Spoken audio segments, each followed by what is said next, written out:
Good morning, fellow boaters, and another glorious day on board. Today we find ourselves on quite a nice wide beam. I've had permission from the lovely customer to film as we go along, and today's challenge is actually changing the pipes on the poo tank. Lovely job. So what we're going to do is we're going to now show you the goods, and we've already kind of started the process, to be honest. So we're going to jump in. I'm going to tell you what I've done already, and then hopefully go from there. So as we can see, we're going to move into the gentleman's bathroom. This is the toilet. We've pulled the toilet out. This is a Vetus one. You'll probably tell for those who've got a Vetus, the little control panel there, quite distinguishable. A couple of little screws, one either side of the toilet. And now what we're going to do is pull it away just so we can get to the gubbins at the back.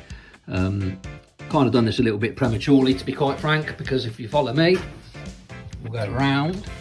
Dun, dun, dun, dun, dun, dun, to the back side of where the wardrobe is.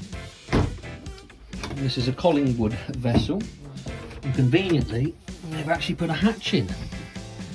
As you can see, we've got all the gubbins at the back there. So now what we've done is we've removed the actual disposal pipe. Now we're just going to replace. We've chased the pipe all the way through round here. The customer also wants these ones replacing, which is the breather and obviously the outlet suction discharge pipe. And that conveniently now goes round here, down into the back of this cupboard that we've obviously dismantled to get to said pipes. Follow the pipes round, lifted up all the stuff from the bed, mattress, frame, and this is what we're now dealt with. So as you can see, a little tip for when you're chasing these, because no matter how much draining you think you've done, there's always going to be stuff left in the pipe. So when we pulled this old one through, we've actually dammed it up with a cloth inside the pipe, put a rubber glove on there that seems to be giving me a little bit of abuse. Up yours to you, and then taped it up, so hey presto. And now we're going to do the same on here. We've just disconnected the actual suction hose that goes up to the pump out pipe. I think it's on the roof on this particular vessel, sometimes it's on the gunnel. Disconnected, give it a twist to obviously break the connection. Now we're going to do the same, shove some rags down the end, put a glove on, tape it up, and then we're going to chase that one through as well. See how we get on, stay tuned. Obviously, as per usual, nothing on a boat is ever straightforward. The pipes were very constricted going through down there, obviously. So what we've done is, while we've had the pipes out, we've made the hole slightly bigger using the good old famous Milwaukee multi-tool. Done justice as always, thank you Milwaukee.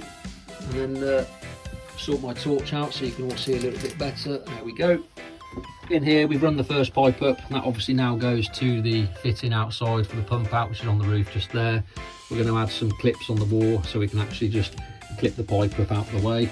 And now we've started moving on to the carbon filter there, which is the anti-smelling filter. And that obviously takes any whiffs coming through the tank to the outside, which is just down there. Stay tuned. So obviously, while we're on the job, the customer has now turned around and said he would like a double plug socket putting in as well next to his bed, which obviously we are going to continue to do. Quick one, if no one's ever done one of these before. Originally there was a 12 volt USB just there buried in the wall. He doesn't want that anymore. Oh, excuse me. Doesn't want that anymore. He wants a 240 volt plug socket. So obviously, using the pre-existing hole, what we're going to do is we've marked out around the socket, just like so. And now we're going to cut just a little bit above the outside line. Cut a little outside of that line that you've made, and then that way this will actually fit in nice and snug. Be wary, however, when you come to do something like this, always check behind for any battening, i.e. one of these, because if we hadn't have checked, we could have put the socket, the double gang back plate a little bit further over that way, and now we would have been cutting into the batten. So always check what you're cutting into if you have the ability to do so.